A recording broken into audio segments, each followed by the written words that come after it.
beberapa komponen, kalau kita sebut itu 5M lah, man, method, mesin, metodologi dan sebagainya itu. Kita akan memberi nama utility solution.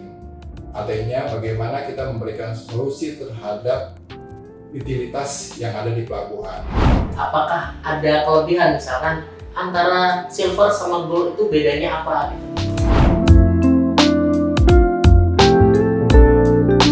Assalamualaikum warahmatullahi wabarakatuh. Halo, Insan Eko Squad. Selamat datang di podcast Epi Talk. Epi Energize Spot Utility. Podcast ini hadir sebagai ruang diskusi dan wadah edukasi serta tempat berbagi pengalaman dari para praktisi terbaik di bidangnya. Saya Setia Budi akan menemani dalam obrolan menarik seputar manajemen risiko dan strategi bisnis di sektor energi dan air. Pada kali ini kita akan mengupas bagaimana cara strategi komersial PT Energi Pelabuhan Indonesia dalam mengoptimalkan pendapatan dan pertumbuhan bisnis. Dan tentunya untuk membahas ini kita sudah bersama narasumber spesial kita, Bapak Dodi Tasdik. Beliau merupakan seorang senior manajer komersial di PT Energi Pelabuhan Indonesia. Mari kita sapa. Semangat pagi Pak Dodi. Semangat pagi. Apa kabar hari ini Pak? Alhamdulillah baik. Sebelumnya terima kasih Pak udah hadir di podcast ini. Ini merupakan podcast perdana Pak, pertama kita. Wah, makasih Pak. Berarti benar-benar tamu spesial ya? Iya benar-benar tamu spesial. Ya. Jadi kita mau diskusi terkait dengan bidang manajemen risiko Pak. Di dalam profil risiko signifikan PTFI itu terdapat risiko stagnansi pertumbuhan bisnis yang disebabkan diantaranya kurangnya inovasi dan efektivitas strategi komersial yang kurang efektif. Kalau dari sisi komersial Pak, itu rencana mitigasi apa yang akan dilakukan pada tahun 2025 ini? Oke, boleh Mas Budi.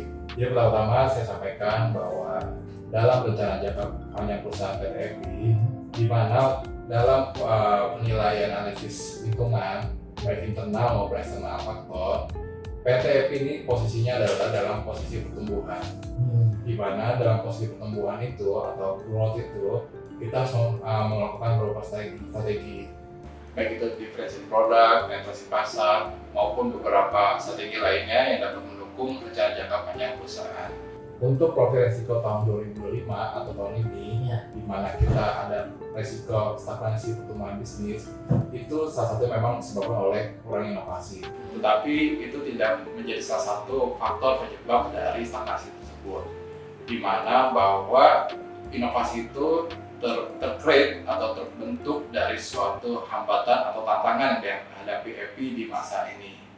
Untuk mencapai stagnasi tersebut, maka inovasi salah satu bentuk dari mitigasi yang dilakukan oleh PT EPI dalam mencapai pertumbuhan bisnis.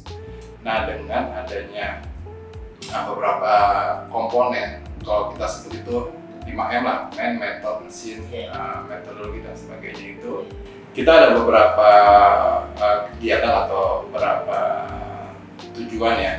Salah satunya kita tujuannya adalah green board. Artinya kita bagaimana menciptakan lingkungan yang hijau, bersih dalam mendukung lingkungan yang ada di sekitar pelabuhan. Ada beberapa kegiatan yang kita lakukan atau bisnis yang kita lakukan. Salah satunya adalah OPS, onshore power supply.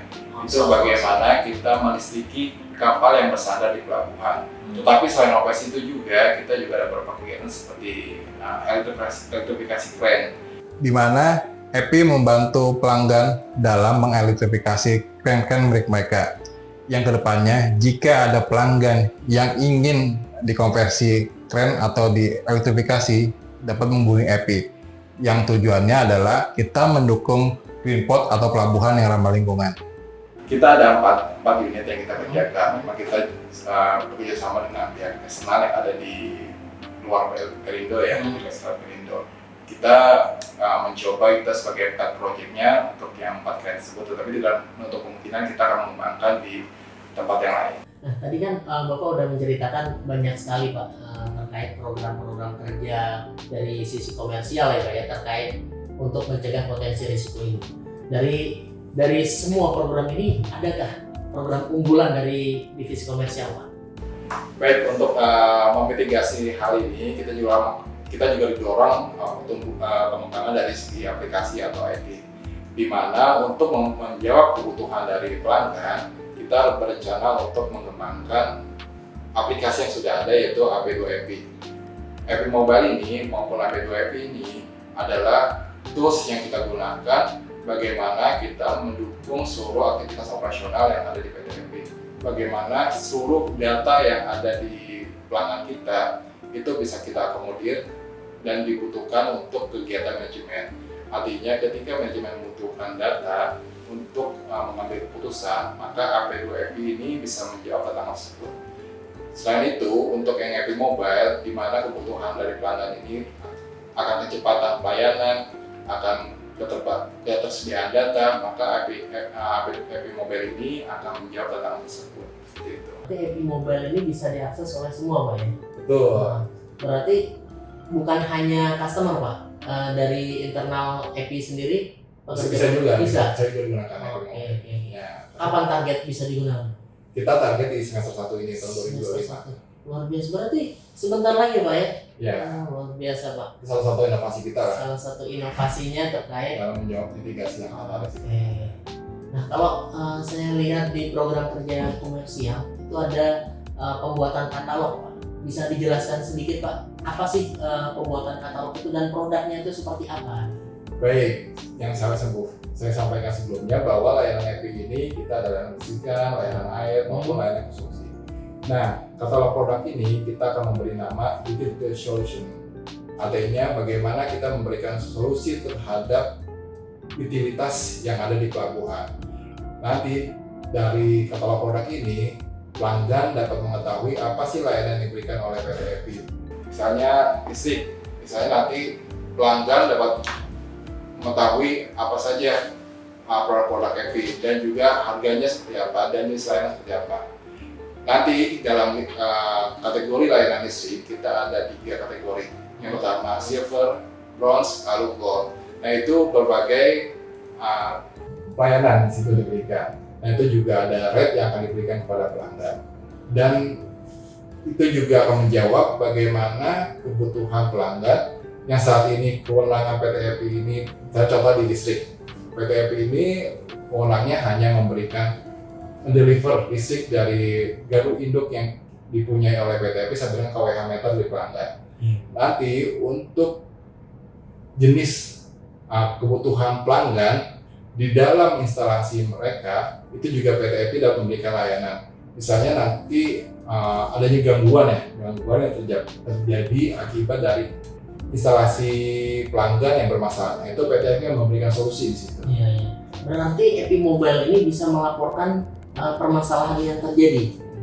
Ya, harapannya nanti ketika pelanggan mengalami gangguan misalnya di wilayah mereka, di dalam instalasi mereka, itu mudah-mudahan bisa tertrack nih, bisa terlacak gangguannya seperti apa, tugasnya siapa yang datang, seperti itu. Sampai dengan kapan selesainya rencananya. Buat tracking juga Pak ya, sama data history, database lah ya Pak ya. Betul. Oke.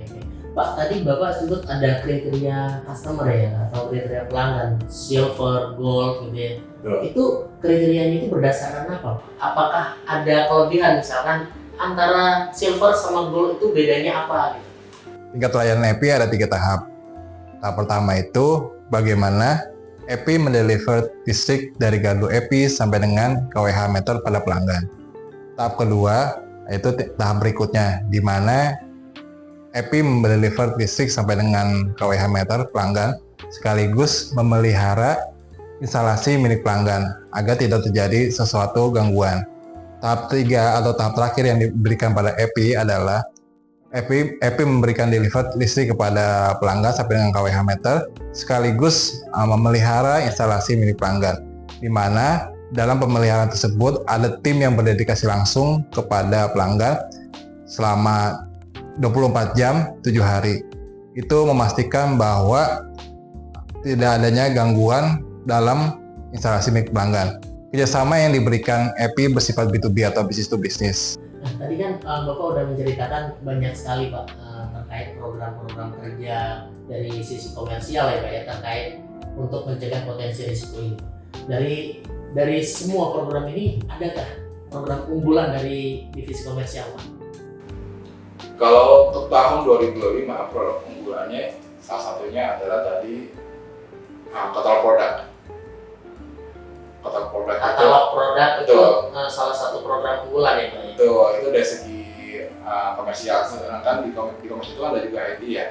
Nah, IP mobile ini juga menjadi salah satu juga untuk program unggulan di tahun 2025. Dan keduanya launching di tahun 2025 ya Pak? Ya, tapi kan 2025 yaitu untuk menjawab profil risiko yang ada tahun 2025. Nah, dari program tersebut Pak, tentunya kan banyak tantangan yang akan dihadapi Pak. Kalau dari Bapak sendiri, dari divisi komersial, tantangan apa sih yang menantang gitu, yang paling menantang di antara yang lain-lain? Betul. Nah, untuk pengembangan ini kita tidak terlepas dari hanya divisi komersial yang membangun ini, tapi juga keterlibatan dari stakeholder internal di PT EPI ini untuk membangun katalog produk maupun EPI mobile tersebut. Memang benar-benar menjawab dari tantangan yang ada di PT EPI, kebutuhan dari pelanggannya seperti apa, kita bisa ngomongin. Baik Pak. Pak, kalau tadi kan udah menceritakan program kerja untuk memitigasi risiko yang ada Pak ya. Jadi apa sih harapan Bapak terutama ya di bidang komersial untuk PT EPI?